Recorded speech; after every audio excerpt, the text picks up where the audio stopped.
Como siempre, las clases van a estar subidas ahí en un canal de YouTube. Más adelante les voy a pasar ahí el link, ¿verdad? Para que ustedes lo puedan ver. Bueno, sí, los materiales de construcción sí, son los que se le emplean para construir cierta edificación como tal, pero uno cuando empieza a ver este tema, lo ve desde una manera muy cerrada y nos enfocamos solo a vivienda y nos enfocamos solo a un tema muy en específico. Recuérdense, tenemos drenajes. Bueno, la carrera de arquitectura nos enfoca un poquito más en construcción de obra civil. ¿A qué me refiero? Diseño de estructuras, diseño arquitectónico de estructuras, distribución de ambientes para una vivienda, unos locales, un centro comercial, un hotel, un hospital, un centro educativo, etcétera, etcétera, ¿no? Pero recordémonos que muchas veces cuando nosotros salimos al campo, no precisamente salimos directo a la construcción, sino a veces salimos a una supervisión. ¿Supervisión de qué puede haber? Drenajes, plantas de tratamiento, agua potable, captación, distribución, almacenamiento, tanques elevados, eh, obra gris, carreteras, adoquinados, concretos, materiales, suelo, cimentación, es decir, hay una gama muy amplia, ¿sí? Con esto no quiero decir que la definición esté mal, sino que tenemos que ampliar un poquito más el rumbo hacia dónde estamos llevándonos por el tema de los materiales. Vamos a ver, Karen, ¿me puedes decir qué entendés por un material de construcción? Buenas noches, Inge. Buenas noches. Pues los materiales de construcción, como ya lo había mencionado el compañero, son todos los que nos van a servir para crear una estructura de la cual el edificio no se pueda caer, como está el hierro, el alambre, el cemento, la grava, el piedrín, eh, y también van los tubos. Ok, perfecto, gracias. Sí, vamos a tomar en cuenta una definición de material de construcción que a mí me gusta bastante con respecto a lo que nosotros, pues, a lo que yo pretendo enseñarles en este curso. Un material de construcción es un material que posee propiedades y características especiales para llevar a cabo cierto trabajo. Vuelvo a repetir, es un material que tiene ciertas propiedades y características especiales para llevar a cabo un trabajo como tal. ¿Qué tipo de trabajo puede ser este? Bueno, los trabajos se dividen dependiendo del funcionamiento al cual vamos a llevar nuestro material de construcción. Los materiales de construcción los podemos dividir en hidráulicos, en aceros, en concretos y en madera, en aluminio, en cobre, es decir, en hule. Es una forma muy amplia de definirlos y enlistarlos como tal. Sin embargo, todos estos materiales cumplen una característica en específico. Y esa característica es que los materiales tienen que soportar un esfuerzo simple delimitado. ¿A qué me refiero con esfuerzo simple delimitado? Pues lógicamente, ¿qué conocemos como esfuerzo? La cantidad de fuerza que puede soportar un área en específica. Ahora, cuando digo esfuerzo simple, es porque hablamos que es un esfuerzo, no es una combinación de esfuerzos como tal, ¿no?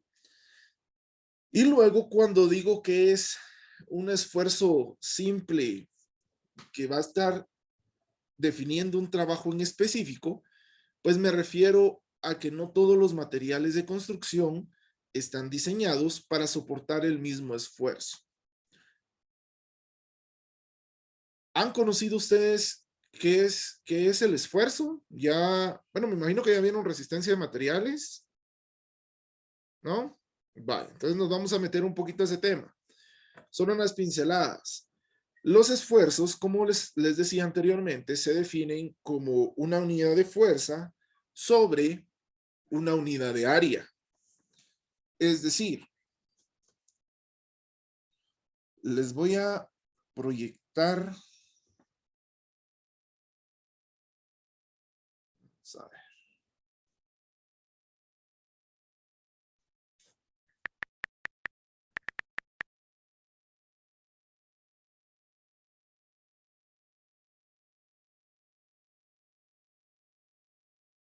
Muy bien. ¿Pueden ver mi cámara, compañeros? O mejor dicho, mi pantalla. Sí, Inge. Va, perfecto. Entonces decíamos que un material de construcción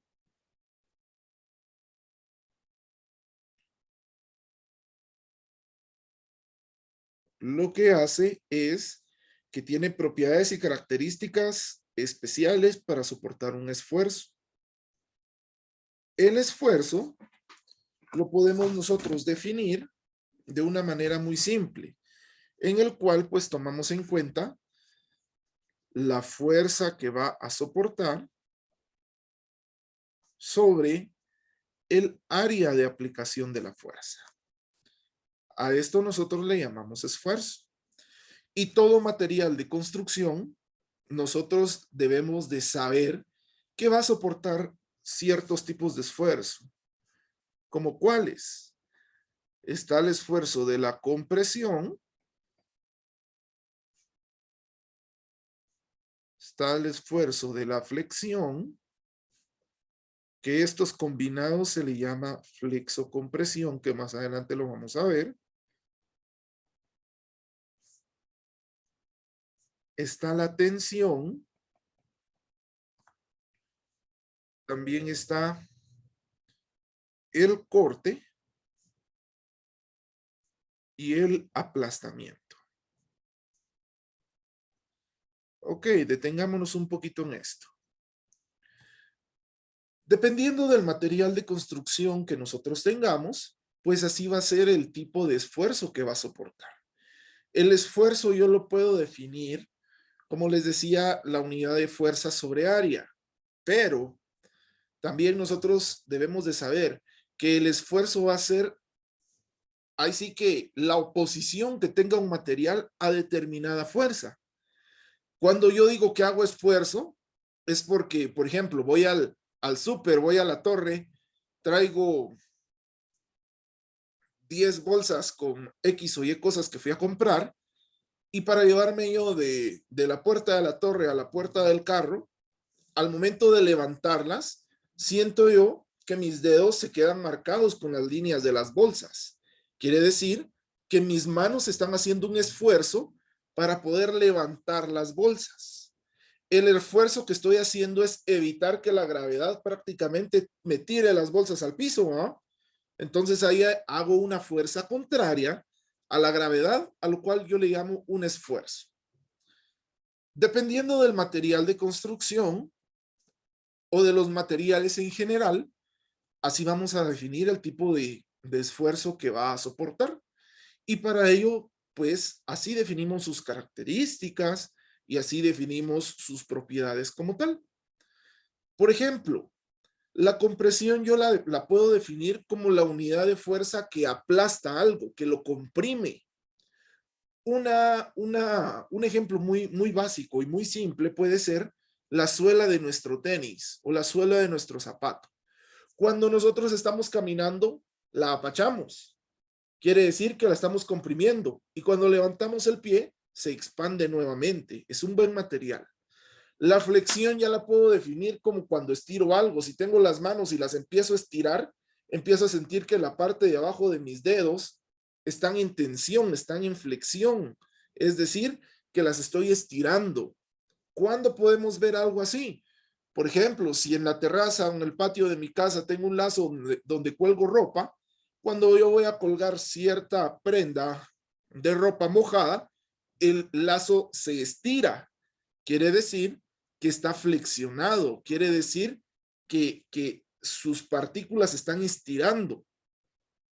La tensión cumple el mismo, llamémosle el mismo efecto que la flexión.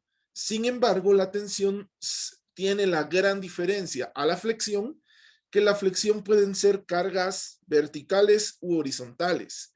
En cambio, la tensión son dos fuerzas que van en la misma línea de aplicación, pero en sentido contrario. Es decir, que yo tengo que estirar. Por ejemplo, estoy colocando un tensor para un poste. ¿Qué es lo que tiene que hacer ese tensor? Pues lo que tiene que hacer es aguantar el peso del poste, evitar que se vaya de lado. ¿Y cómo se coloca? Pues se coloca con un perno en la parte de abajo, con una palanquita, y le empezamos a dar vuelta. ¿A manera de qué? De que se tense. Está teniendo una reacción hacia la parte de arriba y la fuerza que yo le estoy involucrando, entonces ahí creamos que se tense. El corte se define como dos fuerzas que no están en la misma línea de acción y que van una a diferente lado de la otra, es decir, una va hacia arriba y una va hacia abajo. Es como que si tuviéramos una hoja de papel. Si yo tengo una hoja de papel, hago una fuerza para adelante y otra para atrás, la rompo, ¿sí? Eso es el corte prácticamente. De eso vamos a hablar mucho en ciertos temas de estructuras que vamos a ver más adelante. Y la fuerza de aplastamiento se da, por ejemplo, cuando hay un chicle en la parte o en el piso y nosotros pasamos encima de él, lo aplastamos. ¿Cómo podemos diferenciar el aplastamiento de la compresión? La compresión la aplicamos y el material vuelve a su estado normal, es decir, se deforma pero vuelve a su estado normal. En cambio, el aplastamiento no. El aplastamiento se da con una fuerza excesiva en contra de, o en el sentido de la gravedad, si lo queremos ver así, y el material, en lugar de volver al mismo punto de estático sin fuerzas, pues se queda igual, es decir, se aplasta. Dependiendo de estos esfuerzos, esto lo van a ver ustedes mucho más a detalle cuando vean resistencia de materiales. Me imagino que este semestre lo van a ver, ¿verdad? Ahora bien, dependiendo del tipo de esfuerzo, así va a ser el tipo de material que ustedes vayan a escoger. Desde aquí nosotros tenemos que empezar ya a pensar en la tipología estructural que determina ciertas características de los materiales que yo voy a utilizar en mi obra. Por ejemplo, si voy a tener una valla publicitaria que usualmente suelen tener alturas de 4 metros en adelante, pues lógicamente no voy a utilizar un material muy delgado o que se deforme mucho, porque este tipo de materiales, o este tipo de estructuras suelen deformarse mucho por la cantidad de fuerza que le imprime el viento o un sismo. Por lo tanto, no podría colocar yo, por ejemplo, aluminio, porque el aluminio es muy fácil que se deforme y no vuelve a su estado normal. Entonces, por eso le colocamos acero. O, por ejemplo, estoy haciendo un edificio de 4 niveles, no le voy a poner columnas, llamémosle de madera, por ejemplo, ¿va? Porque entonces la madera tiene un factor de aplastamiento muy pequeño, es decir, que a mayor peso, más se va a aplastar, a menos de que sea una columna de 1 metro por 1 metro, pero para eso mejor utilizo concreto armado o acero. Para un drenaje no voy a colocar una tubería de hierro galvanizado primero, porque ya es prohibido y ya su uso ya no es el correcto. Y segundo, porque no tiene una resistencia a la compresión de manera ideal.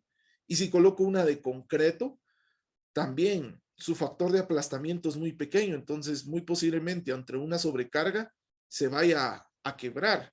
Y pasa lo que está pasando en Guate con todos estos hundimientos que están apareciendo por colectores de hace 1000 años que solo eran de concreto. Entonces ya está el PVC, ¿no? Pero son temitas que uno va empezando a ver para ver cómo se comportan los materiales de construcción. Los materiales, dentro de sus características en específico, tienen muchas, pero dentro de las que nos vamos a enfocar el día de hoy, son 2 en específico. La primera característica nosotros le vamos a llamar ductilidad. La segunda le vamos a llamar durabilidad. Y vamos a poner una tercera, a la cual le vamos a llamar resistencia. Todo material de construcción que se considere bueno tiene que tener estas 3 características en específico, ¿sí? Puede ser que estas características sean características en conjunto o sean características simples. ¿A qué me refiero con características en conjunto o características simples?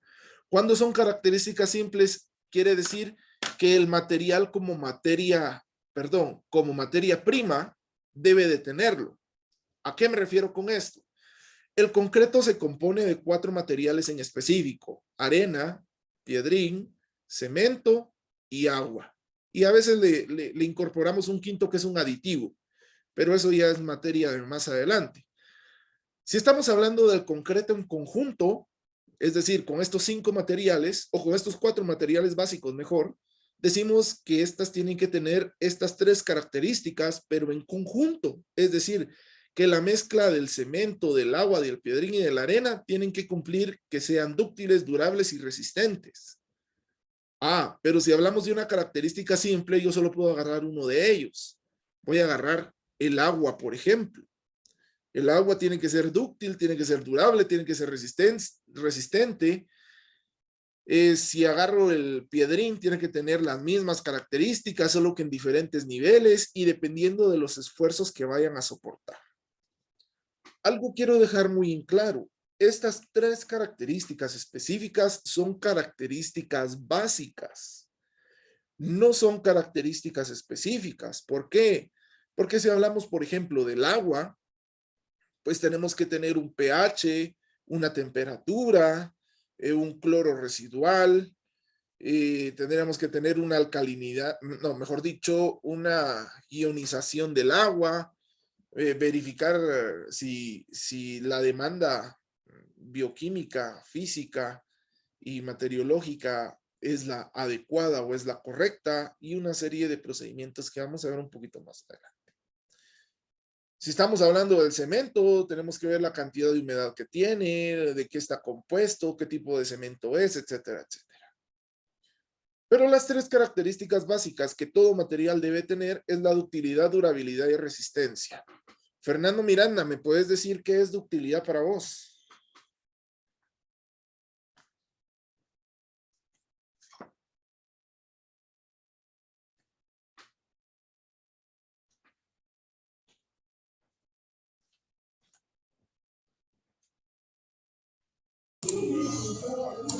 La ductilidad es una propiedad de la materia.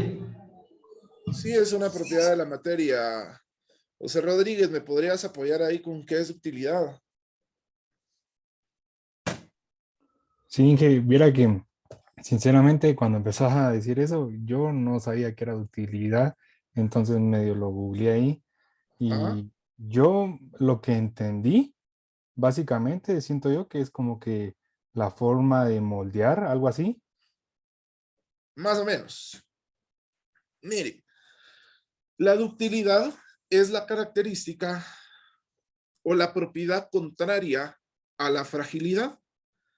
¿Qué es algo frágil? Algo frágil es algo que no resiste una fuerza muy grande. ¿Cuál podría ser un material frágil? El vidrio, la cerámica, el acrílico muchas veces, los espejos, qué sé yo, qué más podemos tomar como dúctil, como frágil.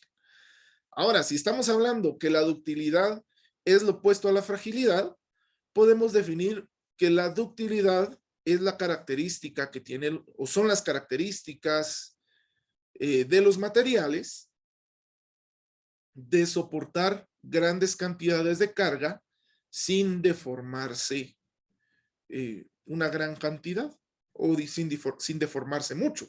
Inge, perdone, A ver, sería como dureza entonces, o sea, sí y no. La dureza es otra propiedad específica. La dureza a veces se define como eh, la cantidad de deformación nula que puede tener un material. Es decir, si algo es duro, no se va a fracturar, no se va a deformar, no va a pasar absolutamente nada. En cambio, la ductilidad, lo voy a explicar así simple, con un hule. ¿Qué pasa con una liga que vos puedas tener? Si vos la estirás, va a dar hasta donde ya no pueda más. Se puede deformar. y le puedes poner mucha fuerza que al final se va a deformar. Pero si la soltás, va a llegar a su estado inicial nuevamente, ¿no? Es decir, la dureza no se deforma y resiste gran cantidad, pero la dureza, al no deformarse, tiende a tener un punto de quiebre muy específico. En cambio, la ductilidad tiene esa función específica de poder deformarse y volver a su estado inicial. Y aún cuando se deforma nuevamente y ya no vuelve a su estado inicial, no llega a un punto de ruptura. Y muy buena tu pregunta, fíjate vos, y de una vez voy a explicar esto. Hay una curva que se llama la curva de esfuerzo de formación unitaria, que es una curva más o menos así. En donde acá tenemos el esfuerzo y acá tenemos la deformación unitaria. Esta curva sirve para verificar las propiedades y características de cualquier material de construcción. Sin embargo, esta curva se divide en tres.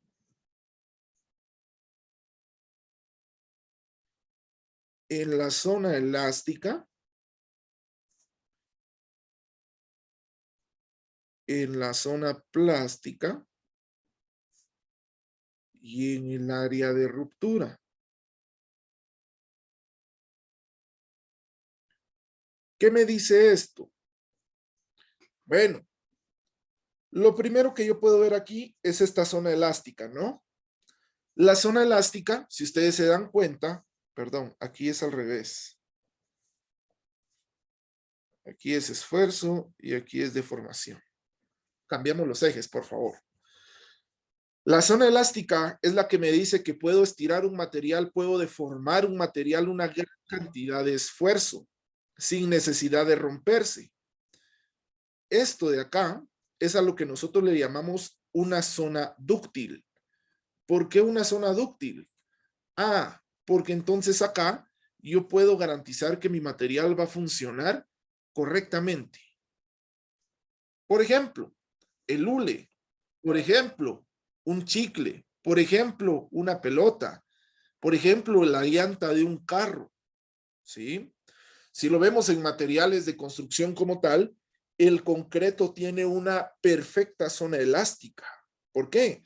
Porque le podemos meter una gran cantidad de carga y se va a deformar muy poco. ¿Sí? La zona elástica muchas veces es donde nosotros definimos cuando un material es dúctil.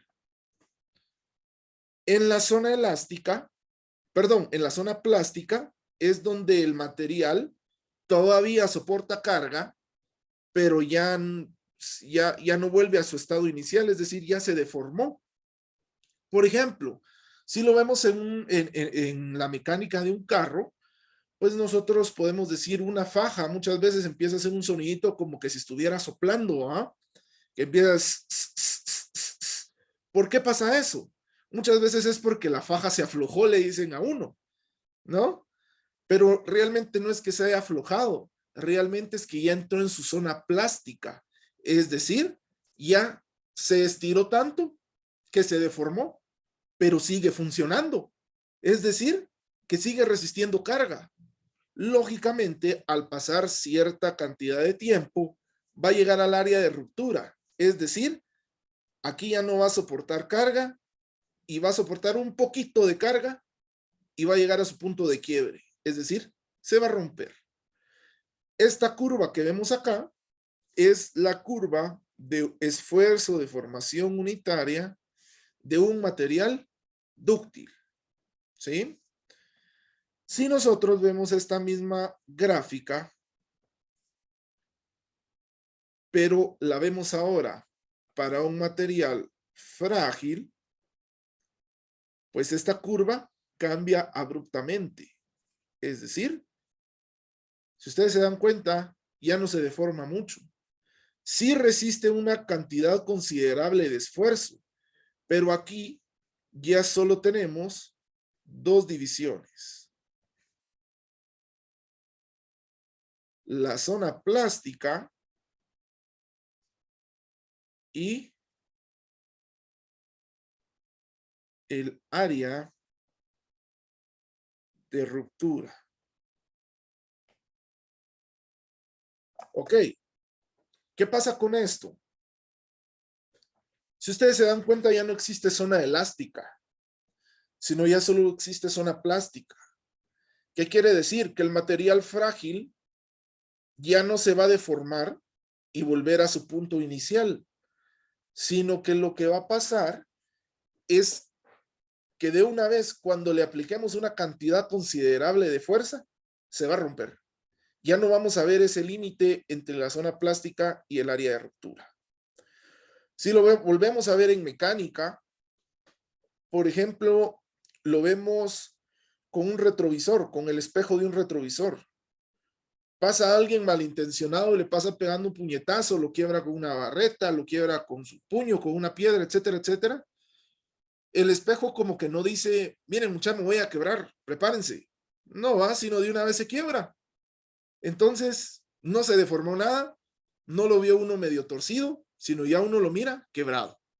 Entonces, esa es la diferencia entre un material dúctil y un material frágil. Ahora, con lo que decía José, la dureza la podemos definir como si la cantidad de esfuerzo que soporta un material, pero tiene poca deformación. Veámoslo otra vez en un carro. En un windshield, en un vidrio frontal, ¿qué es lo que pasa? Uno le puede tirar una piedra, una pelota, etcétera, etcétera.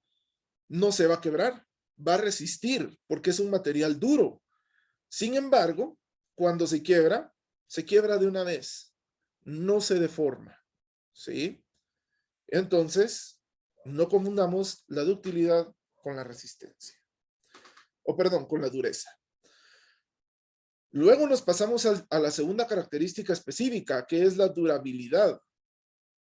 La durabilidad nosotros la definimos como la cantidad de tiempo de vida útil que va a poseer un material de construcción.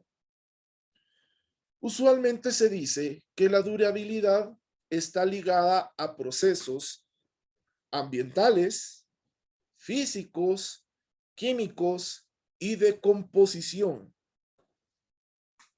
¿Por qué decimos ambientales? Bueno, primero porque no es lo mismo a que tengamos, por ejemplo, un bloque en el exterior a un bloque en el interior. En el exterior le puede pasar sol, le puede pasar lluvia, le puede pasar granizo, le puede pasar fuego, etcétera, etcétera. Y si tenemos un bloque guardadito en nuestro cuarto, pues no le va a pasar nada. Lo máximo que le va a caer es polvo. Pero su tiempo de vida útil va a ser mayor al que está en la parte de afuera. Característica ambiental, simple. Característica física. Bueno, depende del uso que le estemos dando al material de construcción. Es decir, si yo a un bloque lo levanto y lo somato en el piso, que le doy con un martillo, que le empiezo a perforar agujeros y ahí le empiezo a abrir, lo empiezo a cortar, etcétera, etcétera, ahí va a variar la durabilidad del material, ¿no? Lo mismo pasa con una varilla de acero. ¿Qué pasa si yo empiezo a doblar y a jugar una varilla de acero? Pues pasa algo que se llama la estricción, que su área transversal se vuelve más pequeña y se quiebra, ¿sí? En cambio, si yo a mi varilla de concreto, perdón, a mi varilla de acero la trato bien, solo la corto con una pulidora o yo qué sé con qué, pues lógicamente va a durar más, ¿no? Factores químicos. Ok, el factor químico es algo que no siempre podemos controlar cuando ya está en un grado avanzado, pero sí lo podemos controlar cuando está en un grado inicial. ¿A qué me refiero con esto? Hablemos del acero. El acero, la principal causa por la cual baja su resistencia es la corrosión. ¿Qué es la corrosión? La corrosión es un agente químico provocado por un sulfato o provocado por un mineral o provocado por una sal o simplemente por la humedad. Es decir, se empieza a corroer, se empieza a ponerse café o color cobre. Esto lógicamente baja la resistencia del acero. Y lo puedo controlar yo cuando ya está en un grado avanzado muy pocas veces, a menos de que use un epóxico que le dé un baño de arena a presión y que le dé un tratamiento adecuado, sí lo puedo controlar, pero eso es sumamente caro. Ahora, si yo cuando estoy recién iniciando mi construcción digo, aquí en Guatemala es muy común de que hagamos el primer nivel y en 5 años el segundo nivel y en 10 años el tercer nivel, pero en esos 10 años ya las varillas ya están sumamente, ya tienen un daño muy grande porque las doblan, porque están corroídas, por muchas cosas. Entonces digo yo, bueno, mejor hagamos algo. Cuando estoy iniciando mi construcción, hay pinturas anticorrosivas. ¿Por qué no pintarlas? ¿Cuánto eleva eso un presupuesto? No lo eleva más del 2% del costo total de la obra. Entonces, lógicamente, ese es un medio de protección químico para garantizar la durabilidad de mi material de construcción. ¿Sí? Y por último, teníamos los medios de composición. Los medios de composición, lógicamente, ya no dependen de nosotros, sino dependen del fabricante. Yo les voy a dar una opinión y una experiencia personal como tal. En el año 2000, tal vez sería 2016, 2017, no, 2017 fue. Empecé a construir una casita en San Marcos. Justo como a 3 cuadras del parque, más o menos, por donde están las canchas Santo Domingo. Bueno, más de 3 cuadras. Resulta que yo todos mis diseños los hago comprobándolo con un software de diseño. En ese tiempo yo usaba mucho SAP. Y yo sí diseño la mampostería. Y le dije al dueño, mire, usted necesita tener block clase A y en su defecto, si no, block clase B, que varía en la resistencia, que más adelante lo vamos a ver. Y necesito que compre o de Precon, o Medaproductos, o de Monolith, en su defecto, ya que el Monolith sea de último. En ese tiempo el block costaba 3 quetzales con 80 centavos y lo dejaban a 3.50 por mayor. Resulta que el propietario dijo, no, se me va a ir mucha plata en blocks, mejor voy a comprar de Faxa. Por experiencia personal, y no es echarle tierra a esta empresa, pero el block de Faxa muchas veces no es un block que su certificado de calidad sea muy alto. Es decir, no es un block de concreto, es un block mezclado de concreto y piedra poma. Entonces ahí ya baja la resistencia, es muy poroso. De cada 3 de cada 20 blocks, si uno los levanta y los tira sobre otro block, se quiebra, cosa que no debería de pasar. ¿Sí? Resulta entonces que le dije, yo fui a supervisar y le dije, mire, esta pared está mal porque están utilizando este hierro, este cemento y este block. Yo le digo, mira, pero es que es mi plata, yo decido qué hacer. Vale, está bien. Resulta que hubo un sismo en agosto del 2018, si no estoy mal, que fue como de madrugada. Ya la casa yo ya la había entregado, ya estaban viviendo ahí. Y por mí 0 clavos. Resulta que al día siguiente a las 7 de la mañana me llamó el licenciado que era dueño de esa casa, reclamándome el por qué sus paredes se habrían agrietado. Entonces me vine, yo estaba viviendo en Shela, me vine para acá y fui a ver la construcción y al momento de al momento de que quité el repello y quise ver cuál era el daño no era en la sisa, el daño no era un daño de corte, el daño era que el block se quebró justo por la mitad. ¿A qué quiero llegar con esto? Veamos siempre que los blocks que vayamos a comprar sean, o mejor dicho, que los materiales que vayamos a comprar sean de buena calidad. ¿Por qué? Porque existen factores que nosotros no podemos controlar, pero que mediante un certificado de calidad que nos dé la empresa, que nos diga, sí, el block resiste tanto a compresión, tanto a flexión y tanto de humedad, y con eso nos podemos salvar el pellejo. Ojo, no es lo mismo comprar el block con Don Juanito a la orilla de la carretera que comprarlo en Precon, donde sí me dan un certificado de calidad. Y eso lo vamos a hablar un poquito más adelante. Y por último, vemos la resistencia. La resistencia como tal se los adelanté. Todo material de construcción tiene que tener una norma de certificación de calidad. Aquí en Guatemala tenemos las normas COGUANOR. Ojo, que se les quede, COGUANOR es el Comité Guatemalteco de Normas. En esto nos vamos a basar para todo lo que vamos a ver, ¿ok?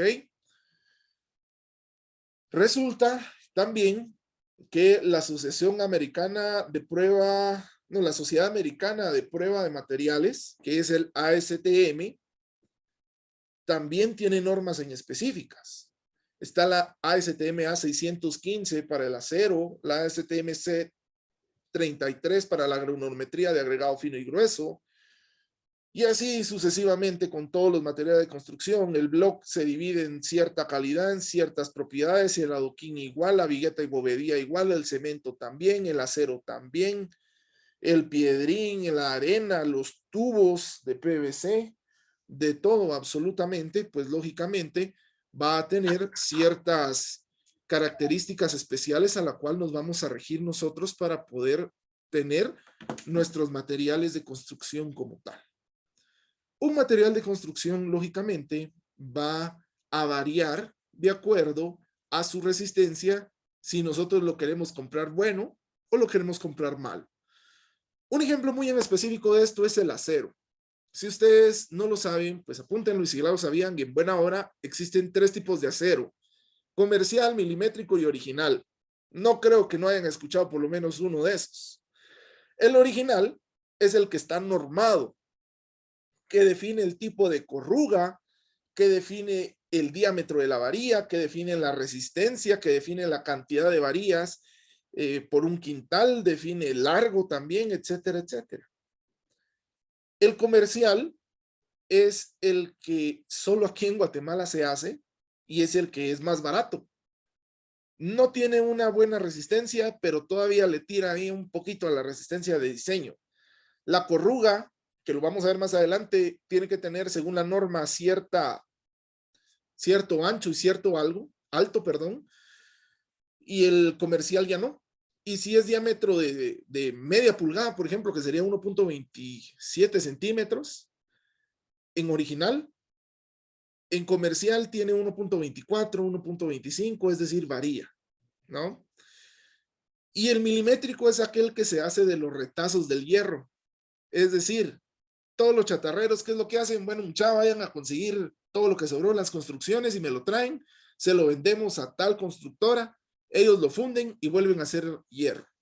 Es decir, no lo crean desde cero. El hierro es una combinación de amalgamas y que tiene ciertas características especiales de construcción. En cambio, ellos lo que hacen es, bueno, ¿qué podemos hacer? Fundámoslo todo, volvamos a hacer y vendámoslo así.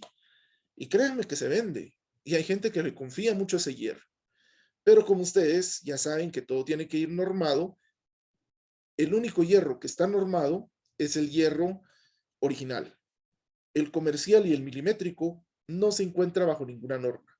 El comercial creo que sí se encuentra bajo la norma COGUANOR. No estoy seguro. Creo. El milimétrico no. El ACTM A615 solo tiene contemplado un tipo de varilla de acero. ¿Sí? La resistencia, tenemos que tener mucho cuidado con eso. ¿Ok? Si compramos siempre en casas grandes, por ejemplo, aceros del hierro, hierro AG, Cementos Progreso, Cemex, Cruz Azul, Tolteca, Regional, Precon, Megaproductos, Faxa, Monoliti, toda la casa que haya de venta de materiales, siempre pidámosles un certificado de calidad. Yo he tenido una experiencia de hace 2 meses donde un amigo me llegó a preguntar, mira, fíjate que en X, no voy a decir el nombre porque es muy famoso, en X venta de productos, me están vendiendo un hierro de media como que si fuera de 3/8. Yo le dije, ¿cómo así? Explícamelo bien. Y me dijo, mira, fíjate, es que el diámetro baja, pero la resistencia a la fluencia es más. Me están vendiendo acero de preesforzado. Es decir, que lo jalan para aumentarle el esfuerzo a fluencia, que más adelante lo vamos a ver también, y me lo están vendiendo más barato. ¿Cuánto? Cada día me la están vendiendo a 38 quetzales. Pues chicas, dije yo, ahorita que uno consiga hierro a 38 quetzales, es una maravilla, realmente. Entonces le dije yo, mira, pedí un certificado de calidad. Resulta que cuando él pidió el certificado de calidad, no se lo dieron. Es decir, que el hierro ellos lo producían aquí en San Marcos con X señor y lo vendían como que si fuera hierro del bueno. Entonces, ojo siempre con los materiales de construcción, ¿sí? La primer falla que puede tener cualquier tipo de estructura siempre es una baja calidad de los materiales de construcción. Por ende, entonces, tenemos que tener mucho cuidado con esto. ¿Alguna duda hasta el momento, compañeros? Va. Teniendo en cuenta esto, ahora sí ya nos podemos meter al tema de materiales como tal. Vamos a ver, Lester, decime 2 materiales de construcción que no sea el bloque, arena, cemento, hierro y piedrín. Una que ya había dicho era el acero. Va, te lo tomo como válido. ¿Y el PVC? El PVC, va, ahí está mejor. Charlie, ¿me podrías decir otro?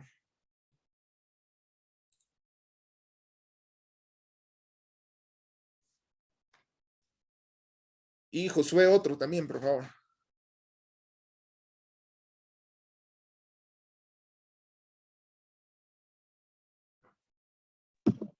Yo podría decir la monocapa. Va, ahí está, sí, la monocapa puede ser uno. Estamos ahí más o menos. Ese es un compuesto de ciertos materiales, pero también es válido.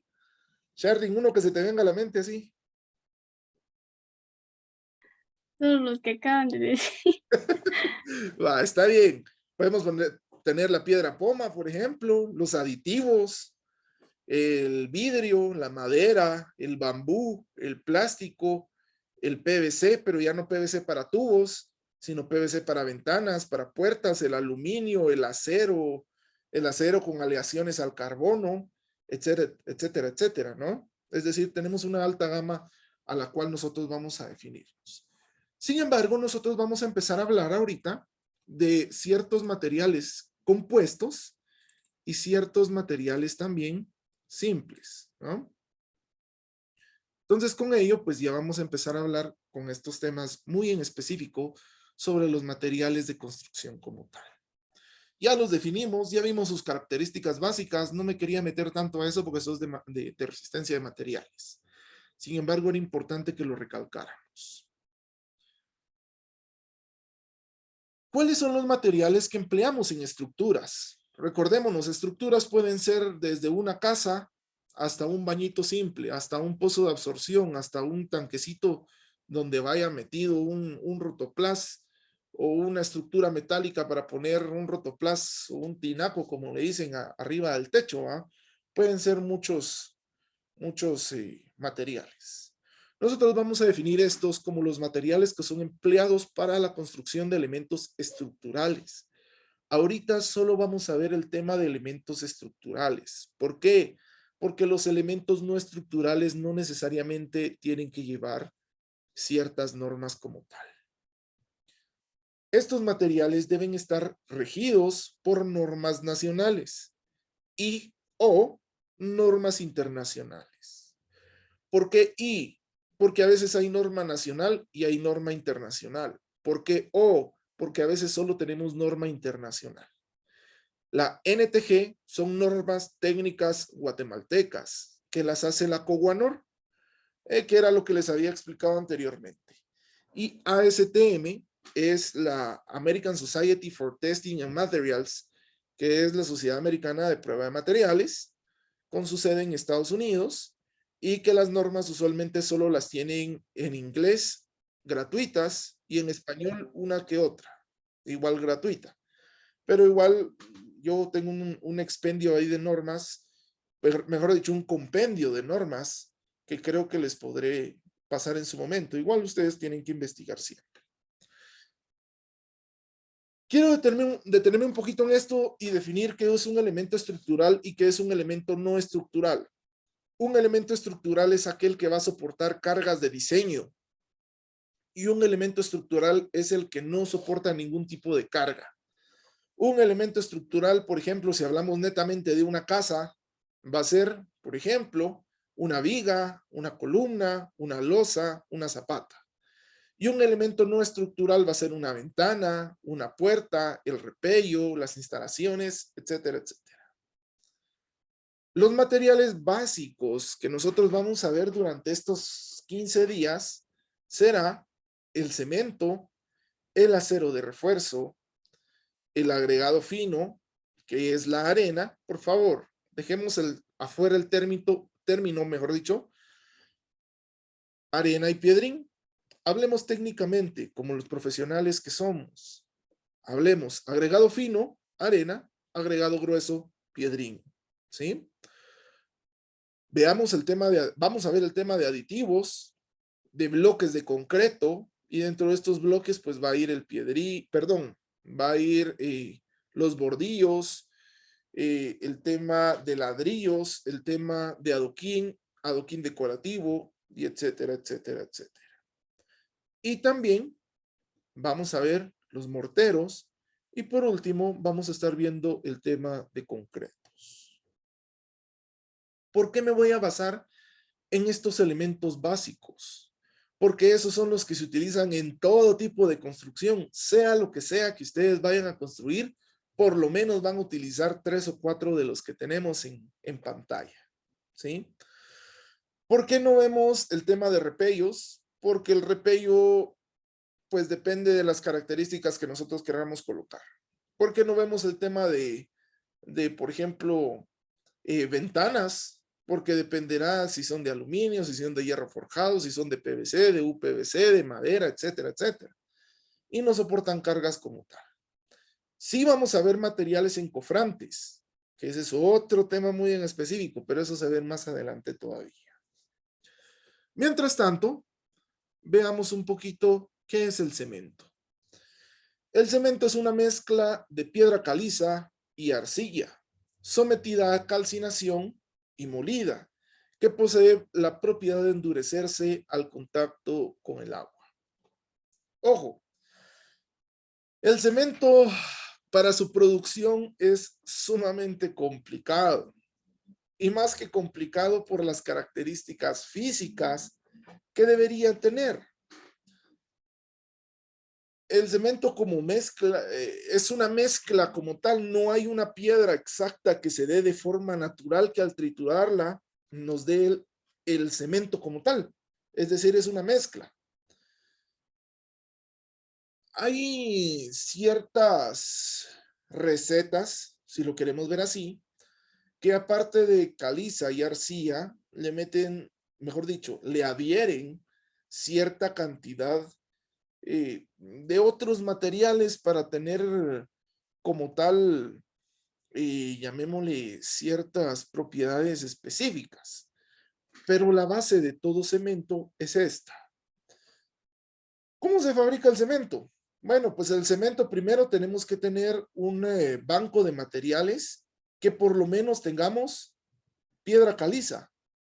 Por ejemplo, en la zona 6, en donde está el Estadio Cementos Progreso, antes de que se hiciera el Cementos Progreso, eso era una cantera de, valga la redundancia, de Cementos Progreso, va de Sempro. ¿Qué era lo que hicieron ahí? Excavaron y sacaron toda la piedra caliza, y cuando ya no encontraron más y cuando ya sus límites ya no lo dejaron, se movieron y ahora tienen otra planta en San Miguel Petapa, si no estoy mal, y otra planta en Alta Verapaz, y ahí en Guate creo que tienen otra.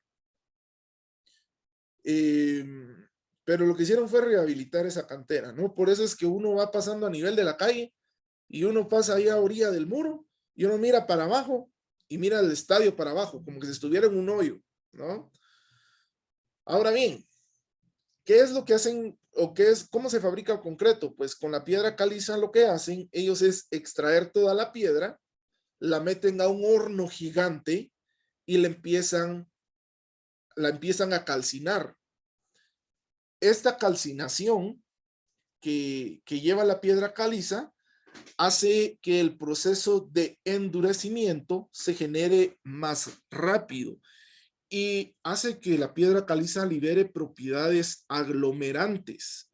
Una propiedad aglomerante es aquella que a nosotros nos servirá para poder unir dos materiales como tal, que en este caso, si lo vemos con el concreto y con el concreto sería la unión entre arena y cemento, ¿verdad? Algunos le llaman material aglutinante, otros conglomerante, y cualquiera de los dos está bien utilizado. Pero en fin, con la piedra caliza, ¿qué es lo que se hace? Se empieza a calentar, se calcina como tal y se deja enfriar. Luego de ser enfriada, ya no recibe el nombre de piedra caliza, perdón, sino ya recibe el nombre de clinker. El clinker, se los voy a anotar acá. El clinker, creo que es así o creo que no tiene C. No me acuerdo bien, pero por ahí. El clinker lo que hace es ya la piedra caliza ya calcinada, ya quemada, ya con materiales ya con propiedades aglutinantes.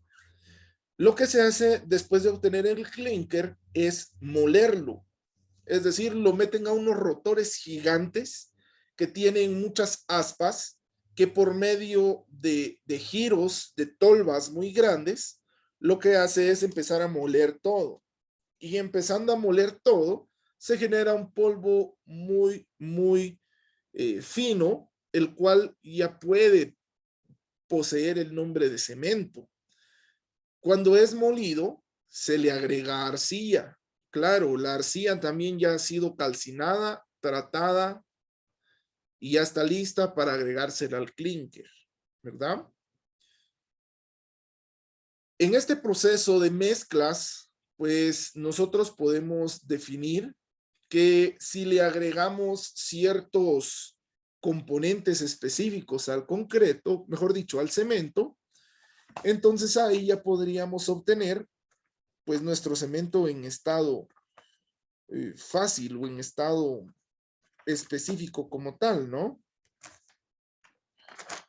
A todo este proceso, lógicamente, yo se los explico de una manera muy rápida. Sin embargo, pues este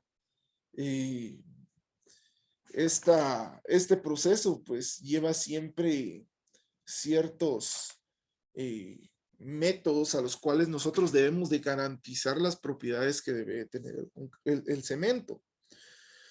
Existen dos tipos de cemento. Está el cemento tipo Portland, que es el cemento normal, es el cemento que nosotros podemos ver en cualquier presentación, en la UGC, Tolteca, Cemex, etcétera, etcétera.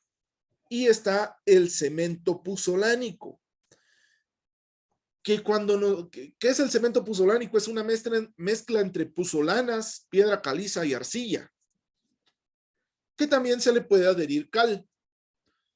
Este cemento puzolánico ya tiene unas propiedades específicas como tal.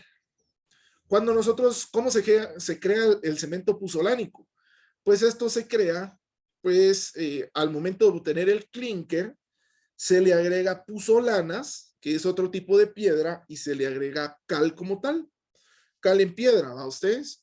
Entonces, cuando se está moliendo, pues lógicamente todo se vuelve polvo y en las tolvas después reunidoras, en donde ya se vierte el concreto como tal, se empieza a mezclar y entra otra tolva más grande en donde ya todo esto se mezcla y así se crea el cemento. En el periodo, si no estoy mal, a nosotros nos toca el día de mañana, creo yo, todavía uno.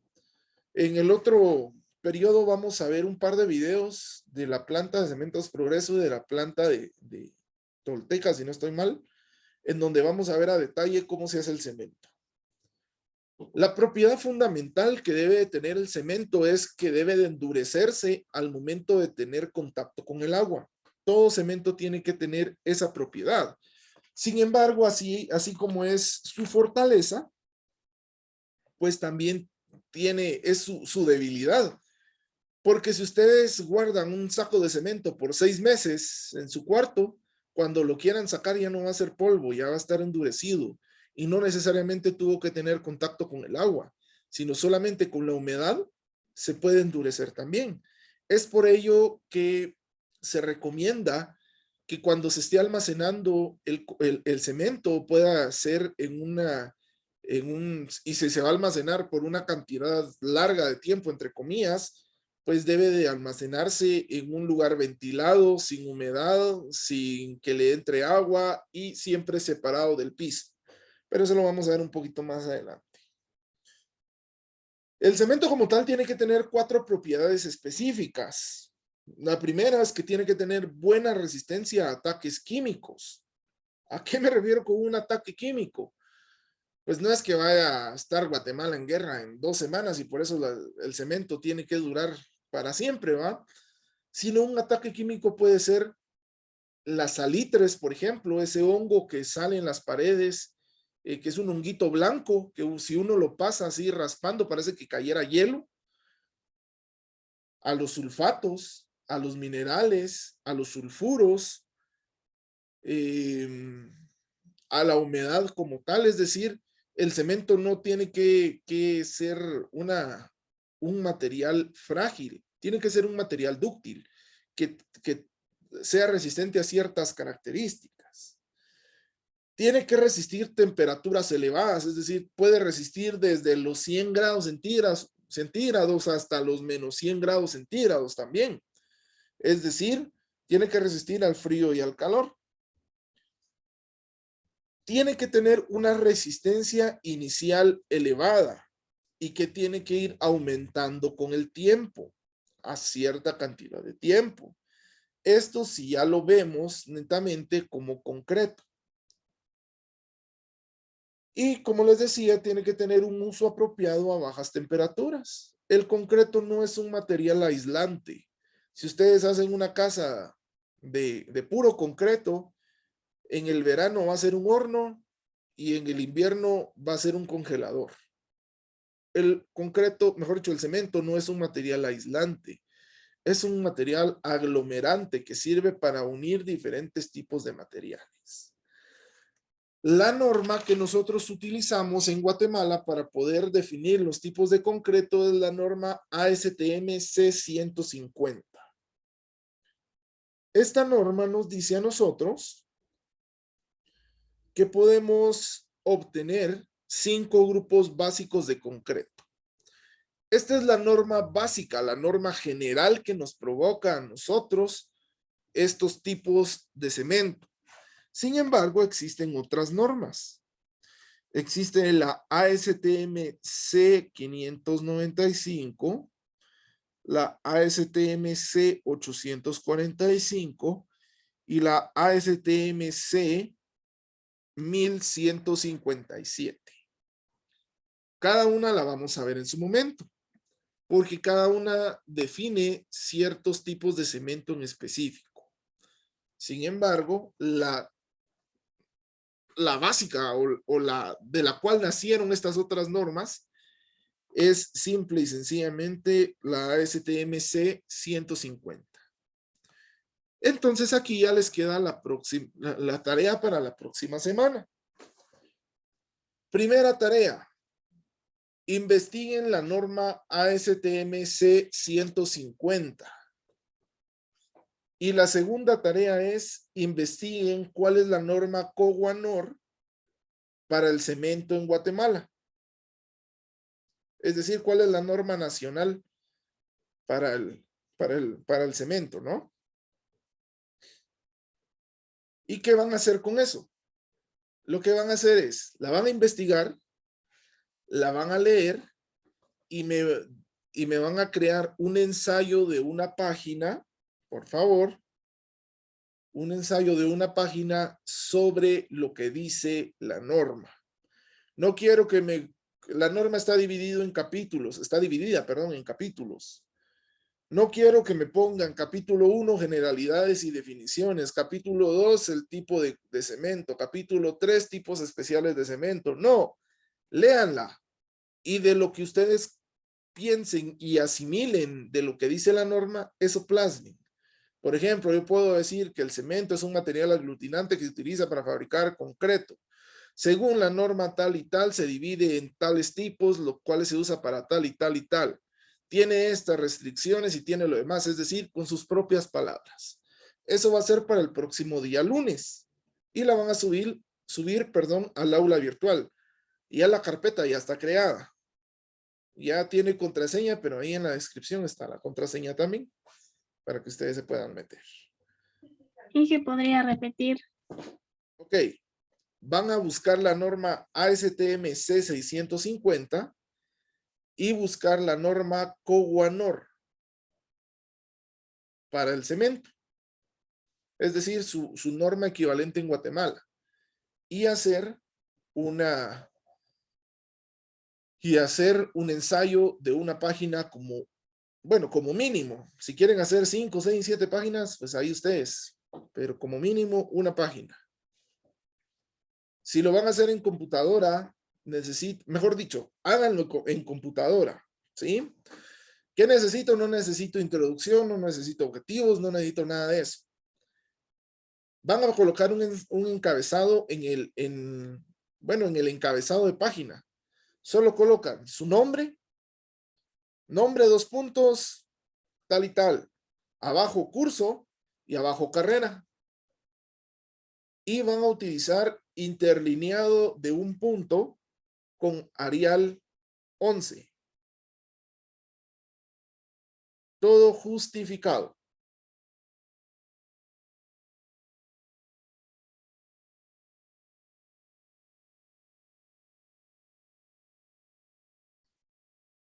¿Alguna duda, compañeros?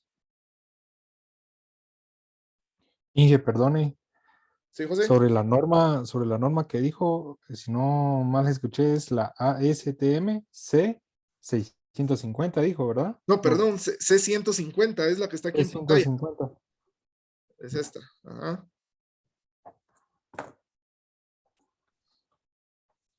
Inge, otra pregunta. Ajá.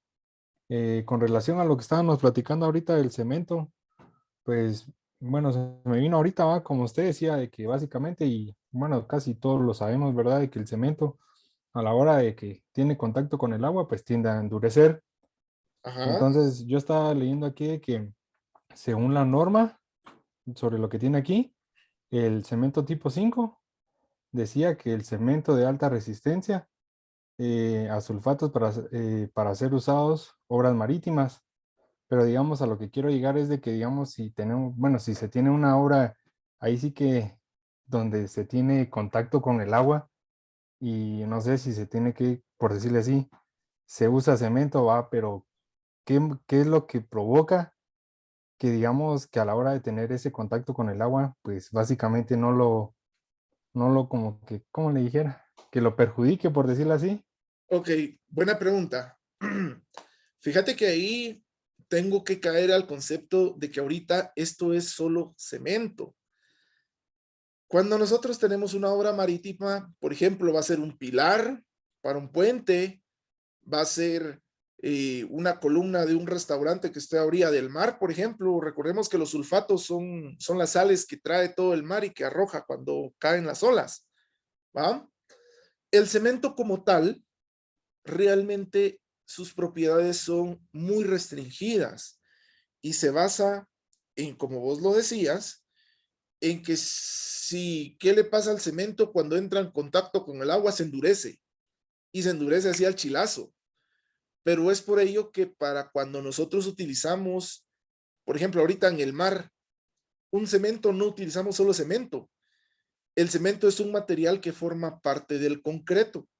Entonces, el concreto que lleva piedrín o agregado fino, agregado grueso, arena o agregado fino, agua y cemento, ¿sí? Al mezclar estos 4 materiales, tiene propiedades totalmente distintas, ¿ya? O sea, el concreto sí se empieza a endurecer cuando entra en contacto con el agua, por supuesto, pero su periodo de vida útil es mayor, es decir, su periodo de poder maniobrarlo es mayor. A lo que me refiero con esto es, si utilizamos solo el cemento, se nos va a endurecer en un 2×3. Si utilizamos concreto, tenemos más capacidad de tiempo para que empiece su proceso de endurecimiento, a lo que se le llama el fraguado. No sé si te saco de dudas con eso, José. Sí, Inge, buena onda. Va, perfecto. Gracias. ¿Alguna otra pregunta, compañeros?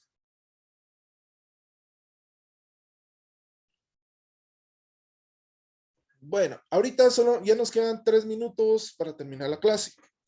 Vamos a ver solo el cemento tipo 1, que es un cemento para uso general en la construcción, que por sus siglas, se le conoce como cemento UGC. Realmente el cemento UGC, pues lo comercializa como tal Cementos Progreso. Todos los demás cementos también son UGC, pero ya no le pueden poner ese nombre, ¿sí? Por sus siglas se llama Uso General en la Construcción, UGC. Es el cemento que utilizamos para arreglar nuestro patio hasta para fundir una losa. Es el cemento que se le llama el cemento 4000, que cuesta 76, 77 quetzales del saco, 78 tal vez, ¿sí? Es cualquier tipo de cemento.